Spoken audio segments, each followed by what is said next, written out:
It's going. It's going. Hi, welcome to this week's episode of Tag Talk. My name is Kiley. This is Haley, and our names aren't up. I do this every week. Every week. Hold on. Second week in a row. I know. There we go. Now our names are up. We have a big episode of Tag Talk this week because a lot has happened. We had AEW Full Gear. We had the return of the Elite. We had Being the Elite. So, did something big happen? I don't know. Did something happen? We're just going to give it a few minutes and let some people trickle in because we went live a little bit early because we were sitting here having a good chat about the Elite and we wanted you guys to join us in that chat.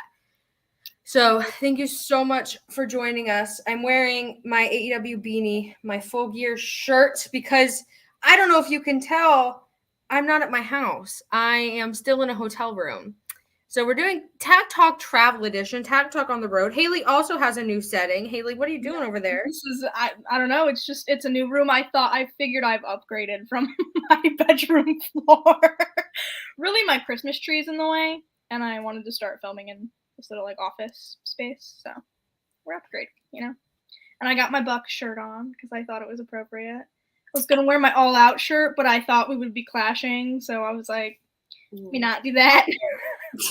I wore my All Out shirt to Full Gear because it had the Elite on it. And I thought it was special. Kaden is here. Hi, Kaden. Also, I'm on hotel Wi-Fi, so if something happens and I just dip out, then you guys get Haley for a little bit. Yay! Everybody's gonna leave. If there's lag, if there's issues, I can't help it. I'm in a hotel, so I'm very sorry. But all that being said, yeah, Kaden did watch me cry, and that's a good segue into this. Should we start with the Elite? Yeah, I think we should. Okay, so AEW Full Gear was Saturday. The Elite, of course, returned. They were challenging for the Trios title, challenging Death Triangle, which has since been announced that it's going to be a best of 7, which we'll get into because I'm super stoked about it. And the Elite came out and did Carry On My Wayward Son, which, listen, on Being the Elite, they said it was kind of like a last minute thing. Like they hadn't gotten approval until the night before, which I thought was super interesting. But listen, I was there and the little little speech thing came up. The little Titantron. I was like, okay. It was very supernatural font as well. I noticed. It was. Yeah. But it didn't click for me until after the sound came. But Carry On My Wayward Son hit. I was crying before, and then I started crying more, and I cried the entire match. So that was my experience. Haley, what did you think of this new entrance? I loved it. I wasn't sure, with them coming back, because if you don't know, if you're not a fan of Supernatural, Carry On Wayward Son is so synonymous with Supernatural and Sam and Dean Winchester. And I was like, are we going to get Sam and Dean vibes? Is it going to be the same Elite that we're used to? I loved it. I loved their look. It gave me very much Cass and his Angels vibes. I was all for it. We have a super chat from Chris, aka our adopted dad. He said, wait, I thought you were dead from marking out. I was pretty dead. People were texting me and tweeting me throughout the entire match. And I didn't respond to anyone. So sorry if I worried you guys. I was literally sobbing. And I was trying so hard to stop. And I had our good friends from Elite POV were behind me. And then next to me was Kaden on From Fightful Overbooked and the media section. So, I'm sitting here and I'm sobbing my eyes out looking like an absolute geek. But it's okay because, you know what? I had a good time, and that's all that matters. I also just want to point out that we kind of manifested this. Just saying. We literally talked about it last week. we had Haley and I don't even remember if we were live when we talked about this. We had a full, in-depth thing where we were discussing how the Elite would fit into characters from Supernatural. Oh, we talked about it on screen. Oh, we did. No, we did. When I was on screen. Well, you know what? That was a blessing for you guys. I mean, I thought it was off screen, but sometimes the lines blur. It probably bled into one another, That's perfectly fine. But I think Kenny Omega is in the best shape he's been since probably 2018 Looks Dominion. amazing. He looks so good, and I think the Young Bucks really showed up in this match. I'll admit I was a little nervous when the match first got announced because I was scared that, like, I don't know, the fans were gonna be mad at the Elite. I didn't know how they would be received, but you know what? The fans were fully Team Elite. And I was even surprised on like the Go Home Dynamite too, like when they announced that the Elite were going to be at Full Gear, like the crowd popped. And I was like, oh, interesting. But I know you brought it up too, about Chicago, the Chicago crowd, and how the perception towards the Elite, you know, it's gonna be really interesting because I'm scared. As much as Chicago is like CM Punk's hometown, his home base, whatever, a lot of those people were mad about what had happened at All Out. So I don't know. I'm gonna be super interested to see because I think this version of the Elite has the potential to be like a nice little bookend in their career because Haley and I, we talk about it all the time, but I do think that this is like probably the last solid trios run we'll get from the Elite. So I'm really curious. And also now it's a best of 7. So I'm not sure how you top this match from All Out. Well, let's talk about the match from All Out because I think it's a nice segue. Just a reminder, if you guys want your question, your statement, your feelings read on air, make sure to submit a super chat and we will read every single super chat just like always. But back to All Out. But All Out. Gear. You've said it done from All Out. No more All Out. No more.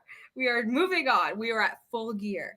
I thought this match was really great, and I didn't expect it to be bad. So my standards were very high.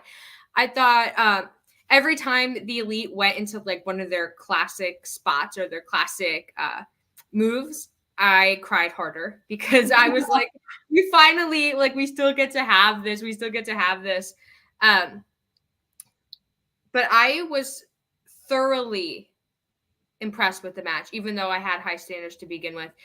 But Haley, you were not there. You were watching from home. So I want to know your thoughts. Your thoughts maybe are a little less biased than mine.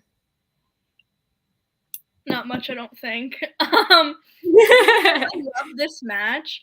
I loved all the little callbacks that we got from like Pax encounters with Kenny and the Lucha Bros encounters with the Bucks. I love when they like put these little like nuanced details in their matches. I don't know. I really enjoyed it, and you know they haven't wrestled in 2 months.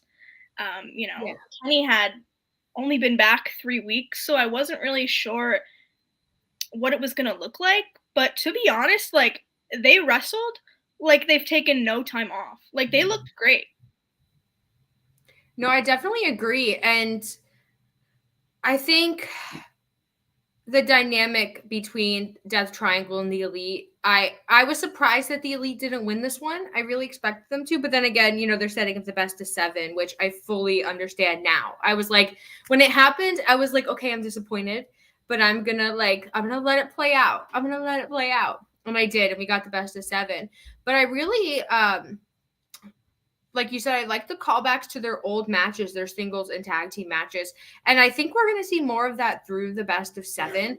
I just don't know how, like, each match from one match to the other is going to build. But, you know, I'd fully trust, you know, these teams to do it. But I'm curious, at the end of the best of 7, Haley, who do you think wins the series? The Elite. I really do think so. I think I really wanted them to win at Full Gear, but I was like, you know, we need to establish Death Triangle as trios champs. And like, you know, you don't want to look like they were just like filler until the Elite come back. But I would like to see them be trios champs at the end of it, or at some point at least, but hopefully at the end of this. Yeah, and not to get like too far off the Elite track, but we also at Full Gear, like the House of Black had a really cool little vignette that I thought was super interesting. So the House of Black, they didn't show up in person at Full Gear like I think a lot of us had expected. But they were there in spirit, and it does really feel like they're kind of lurking. Like, and now I think they're just kind of silently observing all this stuff as it plays out. So I'm not sure how I think the House of Black fits into this yet, but I think the Elite were definitely put on notice by Death Triangle, and I love that AEW doesn't do a lot of series like this, at least explicit, like best of series. They're usually in like long-term storytelling mode, but this best of 7 is happening in the next few weeks. Like it's going to be very fast, and I am so excited for that. I really would like to see, because I think when you do it like that, you get a lot more like anxiety about it. Like there's a lot more urgency for everyone involved. So I'm super stoked. I love a good best of 7. Yeah, I'm excited for it. Not that I think they're like one-trick ponies. I don't. But I'm interested to see how they elevate every match, because I feel like people say it all the time. When you watch one Young Bucks match, you've seen them all. So I'm curious to see what they kind of pull out of their arsenal. I don't know. I'm excited. Yeah, we also BTE was back this week, which I was so excited about. I didn't get to watch it when it was uploaded because I am still on vacation, as you can see, but I watched it when I got back to my hotel, and there's a lot of little interesting little nuggets in here. So one of the things that I thought was it was sad, but also I was like, oh, that's kind of cool, was at the end, the Young Bucks are talking about, they don't say anything explicitly about CM Punk or Brawl Out or anything like that, but they say that it's been like the worst 2.5 months of their lives, and that they also were nervous to return, and that they were anxious about it and afraid. So I don't know. I don't think we'll ever get a full report about the investigation, but the fact that the Young Bucks were like anxious about it and that it was like a stressful time for them, and I don't know all the details of what happened, but a lot of people are really starting to say that it could be a bigger possibility now that CM Punk comes back, because it doesn't seem like it was as black and white or, as clear as maybe it had been made out to be. So, but then again, I'm like, I don't know. I don't know if CM Punk would be welcomed back. I think as time passes, hopefully, I mean, right now, at least between like AEW and Punk and the Elite, I think things are kind of at least like semi, whatever. But, and Punk is doing a lot of stuff with the UFC and cutting jokes about wrestling and his career and stuff. So that looks promising.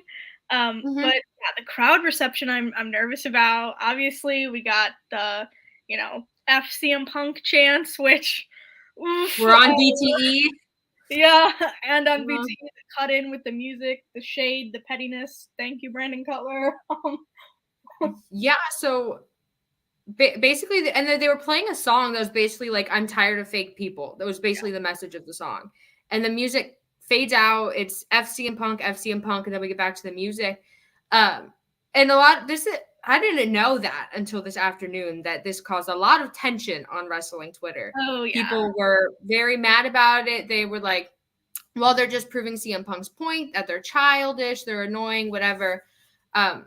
And I mean, it could just be the Elite being petty, because I think the Elite have proven that they're very comfortable being petty. But also, it could be just like, if CM Punk is coming back to AEW, it could just be like a little bit of storytelling there for an eventual like feud between CM Punk and the Elite. I'm not sure. But BTE this week was a lot of fun. The Young Bucks were shooting new promos or promo like pictures and things for Rampage, which didn't look like Rampage. No, it was giving me like very 80s vibes, like the ones. I was like, oh, this is interesting. I like this. Are we getting like a reinvention with Rampage? And like the white reminded me of like the Hot Topic shoot that they did when they all wore white. Yeah, it was giving me like Backstreet Boys vibes.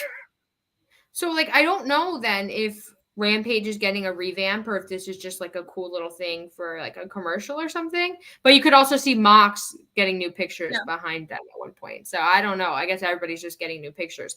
But I don't know. It was cool to see the Young Bucks. Like, we didn't get a lot of Kenny Omega, which I was sad about. But anyway, it was cool to see oh, go ahead. Sorry.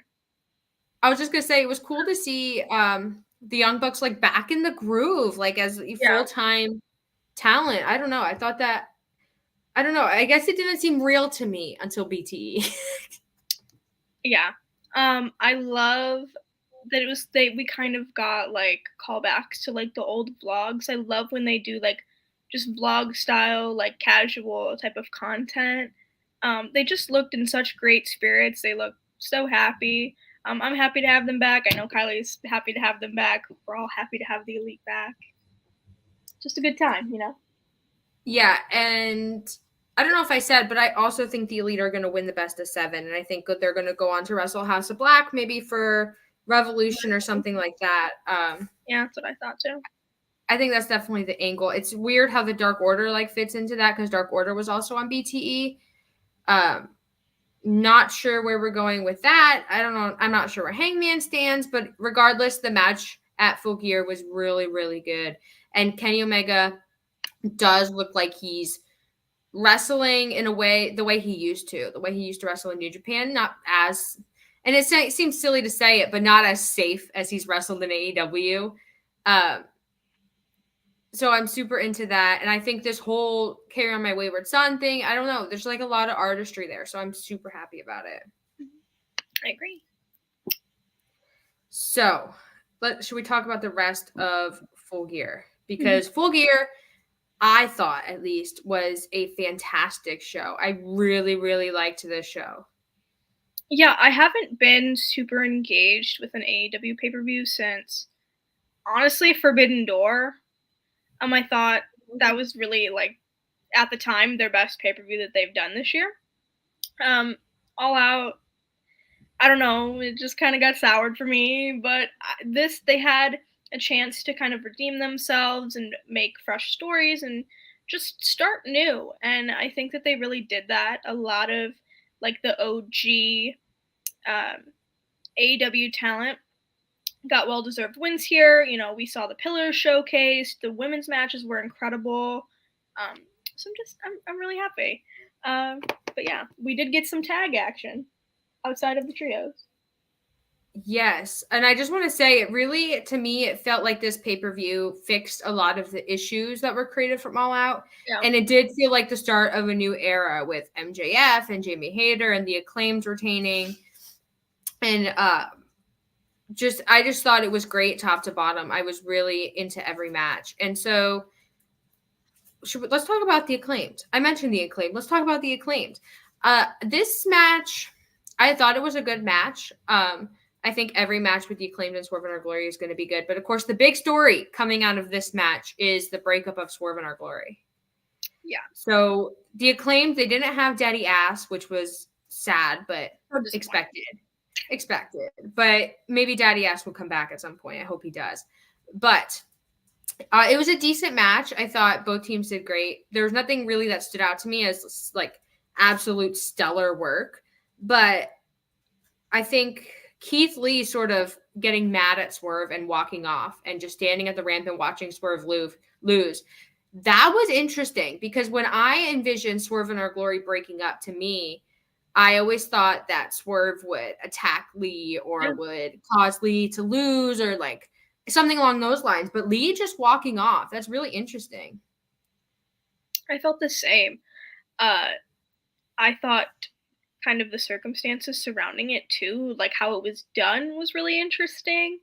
I don't know. I'm excited to see where they go with this breakup and what's going to happen. And I hope that 2023, right? This is 2022. 2023. Oh I don't know what year it is anymore. But I hope next year is a breakout year for Swerve for sure.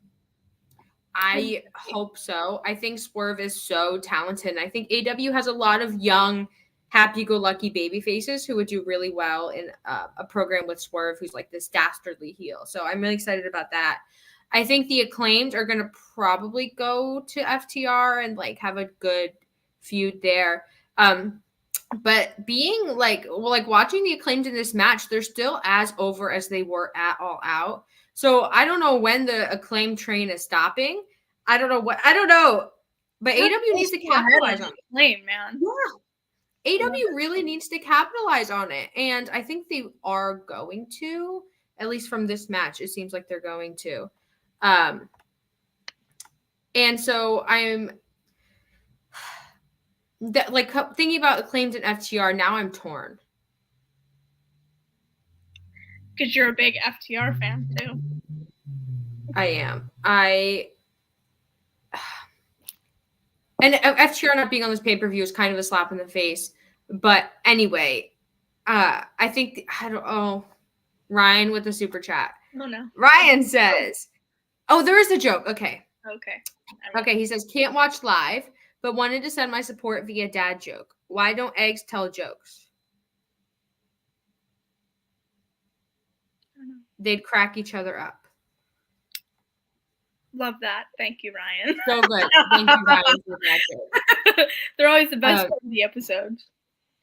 They really are. And you know what? I don't mind it. It's a nice little breakup. But back to FTR and the Acclaimed. Yeah. I think Acclaimed should come out on top. And maybe that's controversial. Maybe I'm going to get like so hated for that. But I don't know. Looking at this pay-per-view, looking at like the hype of MJF winning and the hype of Jamie Hayter winning, I really do think that AEW fans want like this new generation, this new like fresh blood. And not that FTR isn't like good or fans don't like them or whatever, but I don't know. I think it would make people sour on FTR. And how do I word this? Oh. Okay. I'm trying to be like sensitive because I don't know how this is going to come across when I say it. But like I don't think that FTR necessarily like needs it. Like I would love to see them as tag champions, but you know, like I feel like the Acclaimed needs to solidify themselves more than FTR, if that makes sense in a way. No, I see what you mean. Like FTR can take the loss is what you mean. Yeah. No, I totally get what you mean. And I think for FTR, it's really weird for them in AEW. It's not like, I don't think the titles are like the biggest thing they can do. I think the biggest thing they can do is winning, you know, overall against the Young Bucks, like winning that rubber match, which I don't know when it's happening, if it's happening, because now we got them in trios, locked in trios for like 6 more matches. But Kenny and Ospreay in the middle of that. So, we didn't even talk about Kenny and Ospreay. Do we really want to? Oh, well, I mean, let's go. I guess we're going back to the Elite guys. Let's backtrack, rewind. Guys. And a surprise, it also got announced that Kenny Omega's wrestling Will Ospreay at Wrestle Kingdom, which is super exciting because I think that's a feud that's been building for a long time. But it's even more exciting because I love to see New Japan. I don't want to say their relationship with Kenny is fixed, but like having a civil relationship with Kenny Omega, I think is really heartwarming, considering how terribly like that relationship fell apart. But I think the match will be really good, and I hope that we never see Will Ospreay in AEW again. Yes, back to FTR. And I don't know like what FTR would have done on this pay-per-view because they weren't wrestling the Acclaimed. Their thing with Wardlow is basically done. I don't know. You could have like had them wrestle the Ass Boys or something. I don't really know. But it would have been nice to see FTR here. But regardless, they're going to wrestle the Acclaimed. They're going to have a cool little feud. It's going to be great. It's going to be awesome. And then they're going to get their Young Bucks match. And like I said, I think that's like the crowning achievement for FTR and AEW, which is weird because AEW titles do mean a lot. But I think beating the Young Bucks, like that's the biggest thing FTR can do. So let's see. Can we talk about Jamie Hayter? Like, of course. Can we talk about Jamie Hayter on our tag team wrestling show? We want. Oh, that's so fair. That's so fair. Listen. when we were on Warren's show, Mr. Warren Hayes, you should go watch me and Haley on his show. Haley and I talked about how AEW needs to rebuild goodwill with the fans and really like this pay-per-view needed to be about fan service. And I think it was. And I think the Jamie Hayter win is like the biggest example of fan service that AEW has had in a long time because Jamie Hayter really did come out of nowhere and it was all organic. It was all like the fans were making Jamie Hayter get over. So it was, and then Jamie Hayter won. It's an interim title, but Jamie Hayter won. I hate the interim thing so much. I really wish that Tony's run would have been like solidified as an actual title run because I think that she's had one of the best women's title runs in AEW so far. I don't agree with all the people online bashing Thunder Rosa. She got injured. That's not her fault. But I do think I love Jamie as champion. I don't love the interim title, especially on her. I want that to get wiped as soon as possible. No, I definitely agree. I think the interim thing is cool if it's going to be like a short-term thing and like you have an end date in sight. But like with the Thunder Rosa thing, she's like injured and there's been no updates really on when she's coming back, when she'll be able to like have the unification match. So I'm worried about. I'm worried about Thunder Rosa. Yeah. But it's like at this point, like you have to strip her of the title and it sucks. But it's like you've now have had two women win their first world title at AEW and they're both interim. So it's just meaningless. Yeah, and it's I don't know. And I don't know what Tony Khan knows about Thunder Rosa's injury that maybe we don't. Maybe she is coming back soon. I don't know. But I will say it was very weird. And I liked it. But it was weird that Britt Baker came out and she took off her jacket and she had the Jamie Hayter shirt on and now like all is good and all is well. It's like I think Britt Baker's playing the snake in the grass. Yeah, I think so too. And I know we've both talked about it that and I specifically wondered if like this was gonna be like Britt turning on Jamie at this pay-per-view. We didn't see that, but I think the seeds are being planted. I think it's only inevitable that we're gonna see them in a title match down the line. I mean, you kind of have to do that, right? I hope so. I mean, I hope that's where AEW is going because I don't want to feel robbed of Jamie Hayter and Britt Baker. Of course, Britt Baker in the Saraya thing, she lost, which I don't agree with either, but it is what it is. But her being sort of jealous and like chasing Jamie Hayter, that would be interesting. But it's kind of weird because Britt Baker was getting cheered so heavily in her feud with Saraya. So I don't really know. But regardless, I think the best thing Tony Khan can do for the women's division, which is on an upswing, like a lot of crazy stuff is going on. We have Athena knocking out Aubrey Edwards, the referee, which has never happened. AEW is so stringent about those types of things. So like clearly there's now a backstage investment in the AEW women's division, the way that fans are invested in it. Well, and we have like Jade and Bow Wow, this whole situation. I love that. I love that we're bringing back like old school like wrestling kind of thing. I love it. Just seeing her just go out in public and just terrorize Bow Wow. Listen, Bow Wow brought it on himself. Bow Wow, he was being a jerk on social media. He did it to himself, and now he gets to pay. And Jade Cargill will beat his ass. Team Jade. I'm Team Jade. I'm always Team Jade. She knows this. Forever. Always and forever Team Jade. But like speaking of Jade, and I don't want this to become like women's wrestling talk, but she's 42 or 43-0, somewhere around there. And we're rapidly approaching the magical 50-0 mark. But like there's no like clear end. There's no like there's no there's no free agents that really, I mean, there's one free agent that really sticks out as a possible opponent, but I don't want this to be like rumor talk. But I don't know where we go with Jade. Maybe it's Bow Wow. Maybe Bow Wow wins the TBS title. I mean, it was pretty clear before Chris Stat got injured that like she was, going to be the one. Mm-hmm. But sending love to Chris Maybe, Stat. maybe she'll be back for 50-0. Maybe they'll really stretch out Jade's last few matches before 50, and it can be Chris Stat. Maybe, I don't know. I would love to see Chris Stat as champion. Me too. I don't know where she stands with her injury and like her rehab and everything, but maybe that's what they're holding out for. I don't know. Maybe that's why Jade hasn't been doing a whole lot. Anyway, the women's division's in a really good place. I think there's lots of stars that are really making themselves big players in AEW, and I'm so happy about that. I think the women's division still has work to do. I think that's fair to say, but I like to see all like the supposed green like trainee wrestlers really having great matches on Full Gear.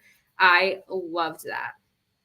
And I feel like as far as like the division's fair, like there's more of like an older type of generation on the male roster than the female roster.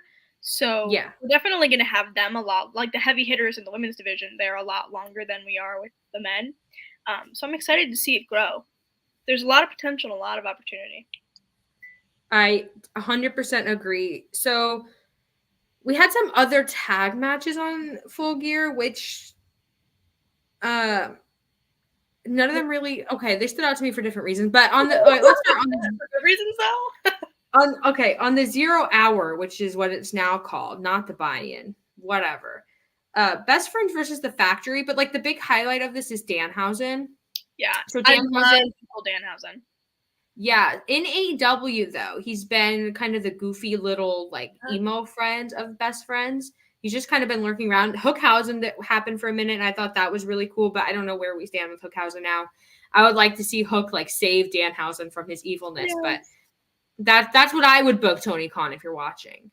But that was the big story out of this, and I gotta say I'm a little upset that Best Friends, as in the trio of Trent, Chuck, and Orange Cassidy, has kind of like been forgotten as a trios contender. That kind of made me mad.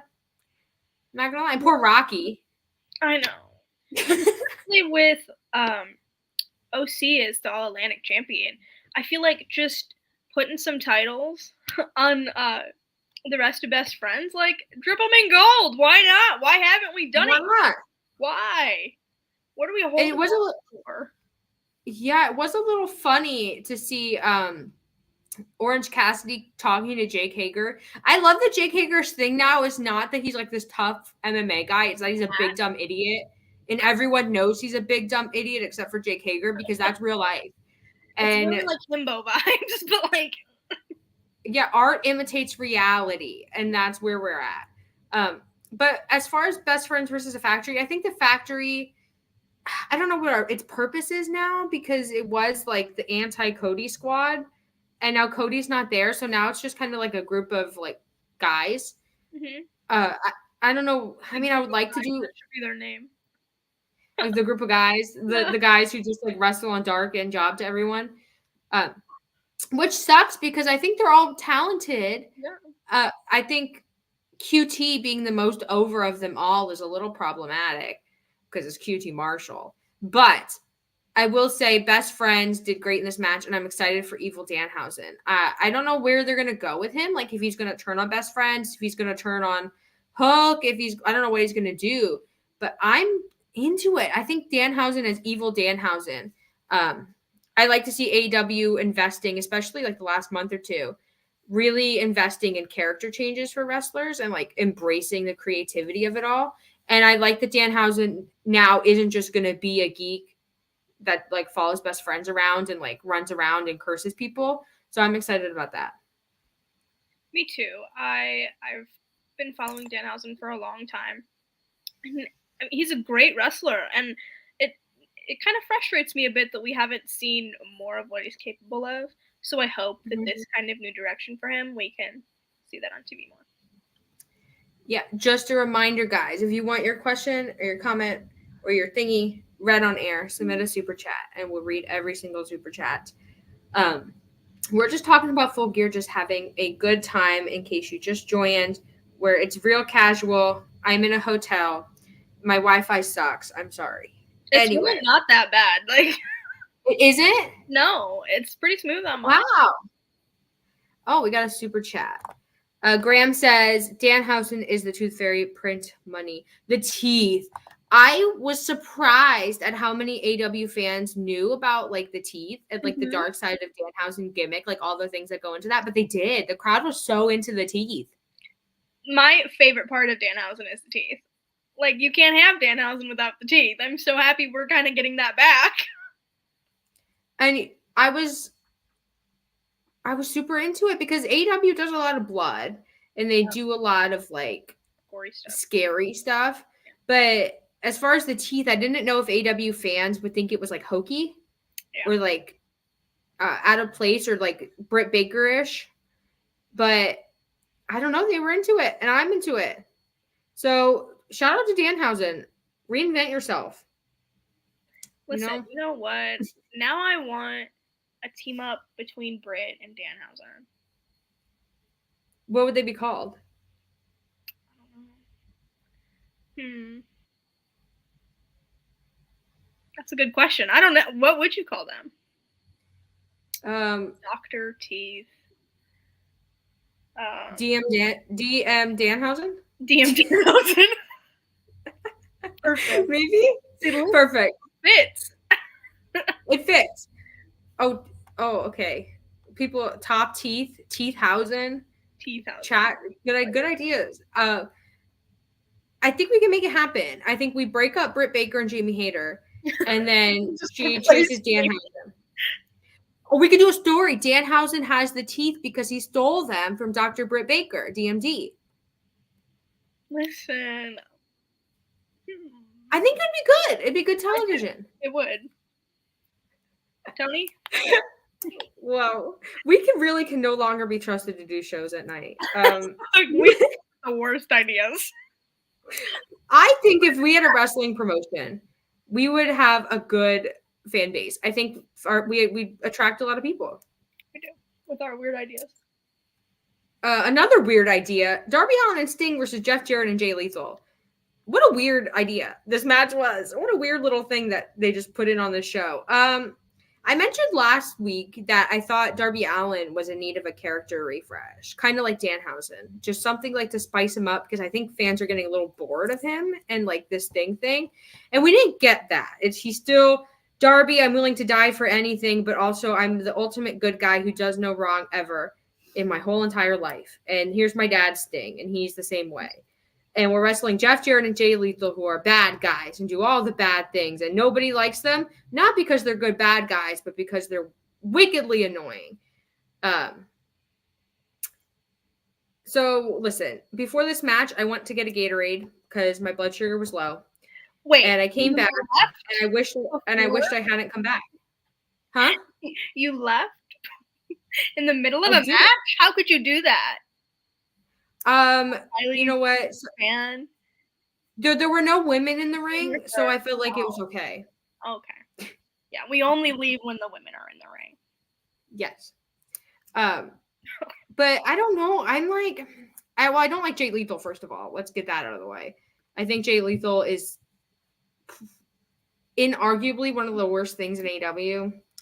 Sorry if you guys like Jay Lethal. I am not into anything he's doing.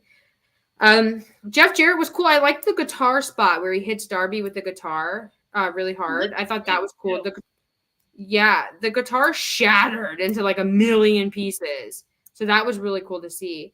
I don't know. I just can't get over the fact that I think Darby needs a lifeline here, and Tony Khan's not giving poor Darby a lifeline. I don't know. I know. Not to bring this back to MJF too much, but I guess it kind of pertains. But there's like a really good opportunity here to help elevate some of the pillars, especially with all the history that they have together. I mean, Jungle Boy Jack Perry, I think Darby could use that too. So I definitely think that we should see them in the world title picture soon. But how do we get there with Darby? I don't know. And it's like, I think Ricky Starks and Ethan Page, I think they're like the next big breakout stars in AEW. I think they're really positioned for that. I think Tony Khan sort of takes it at a given that people are going to be excited to see Darby, that they're going to accept Darby no matter what, which isn't the truth. It's like every show I go to, Darby's pop gets quieter and quieter, which sucks because Darby's, this like AWOG, like fans have been with him for a long time, so on and so forth. But I don't know. And then we also have like Sammy and Chris Jericho having a little bit of beef now, which even Sammy Guevara is getting like a little bit of assistance here from TK. But Darby's just out there on his own, like trying to make it work. And I don't know. I don't know, guys. Maybe I'm wrong. Maybe I'm just like souring on Darby personally and trying to speak for the whole AW fan base. But I really do think that this match could have gone in a lot, but it was a good match. Like, it wasn't bad. I don't think any match on the show was bad. But I think AW should have really used this as an opportunity for Darby to do something super special. I agree. Okay. Well, you have a lot of thoughts on Darby then. Maybe I'm the only one who cares this much about Darby. I don't know. No, I care about Darby, and I agree with everything you say. I don't have anything to add. I think we both feel the same. That's completely fair. There were a lot of other really great matches on this show. Just top to bottom, I thought it was fantastic. I don't think there was any match. I'm looking at the card. I don't think there was any match that I think was bad. I think Wardlow versus Mojo versus Hobbs had like this most surprising ending. Samoa Joe winning the TNT title. I don't know where they go with that from here. I thought it was a little weird, but I thought about it. I thought it was a nice surprise. Like, it's nice to have a little bit of unpredictability on an AW show. So I'll accept it as long as Hobbs wins eventually. Yes, but we got the return of the Elite, obviously, but we didn't get any like big debuts or like any other returns or anything. So I feel like having Joe win in like that shocking moment was kind of pertinent. I 100% agree. Other than that, there were no like really big shocking results on this show, but we're coming up on 45 minutes. Let's finish on the Elite, because I feel like we talked a lot about the Elite at the beginning of the show, but since then a lot of people have joined and maybe they missed our Elite talk. So, and also I need to know more, Haley, about sort of your thoughts, not on Carry On My Wayward Son, because we all know you love Supernatural. And I wrote a whole piece about it. Y'all can go read that. Oh, well, is it linked on your Twitter? Oh, we'll do it in the plugs. We'll do it in the plugs. I need to know more about your thoughts sort of on the match, because the Elite, not the Elite, the Young Bucks and Lucha Bros have history and they have this dynamic. And there was like, I guess it was a meme, like it got memed to death. But this sort of segment in the match where the Elite and the Lucha Bros are countering each other so intimately because they know each other so well. So in your mind, how exactly do the Elite overcome this, like over the next 6 matches of the series? Because it's like, and the same thing with Pac and Kenny too, I guess. They know each other so well, and you can't really have a best of 7 where it's just like just guys who just know everything that's going to happen. And like our resident Young Bucks stan, our Young Bucks, what's the word, like aficionado. What do you think? No, I agree. I definitely think it's going to be the toughest hill to climb for the Bucks. I can't even count on my hands how many, because I have not enough fingers, how many matches that they've had with the Lucha Bros. So many iconic matches in AEW history, and I do think that we're going to see at least one of them become probably like a top AEW match, a Dynamite match. So I'm excited to see that. But yeah, I don't know. A lot of people were talking about the, spot. And I don't know. There was a lot of discourse online about it. And I just, I don't know. I thought it was fun. I love the Lucha Bros, and I love the Bucks. So I don't care what you guys have to say. I don't. Whoa. Enjoy it anyway. And I got I a lot missed of a hate. lot. I got a lot of hate online, and I don't care. I get so much hate online for my love of Kenny Omega. I posted that I had And your hatred cried. of CM Punk. My hatred of CM Punk that is completely imaginary because people don't seem to understand that I love CM Punk. You guys, at All Out, when everything happened, we were sitting in the airport together, and we were so upset. we love CM Punk, and we love the Elite. So I don't know why this has happened to me, but for whatever reason, I seem to become a target of CM Punk bullies who bully me because I hate CM Punk and love Kenny Omega. But the reality of the situation is, guys, I love CM Punk. And so, like, calling me these names, and you know what? Here's my moment. Calling me names because I hate CM Punk makes you look dumb. And calling me names because I cried over Kenny Omega also makes you look dumb. So, and it'll get you blocked on Twitter. So, I mean, you can be mean to me if you want. Like, I don't know why CM Punk fans have decided that I'm like their your number one enemy. Why am I public enemy number one? I don't know. But the amount of DMs I get every day that are like mean to me about CM Punk is staggering, considering I don't hate CM Punk. So I don't know, guys. I don't know like why. I don't want to harp on it too much, but I would love to see CM Punk back in AEW, and I'd love to see him wrestle Kenny Omega. That's the truth. That's the reality of the situation. That's a money match, and you know what? It would get my money. Go to whatever show. You put listen, it on, I would. I'm going. I don't care where it is. It could be. I'll fly anywhere.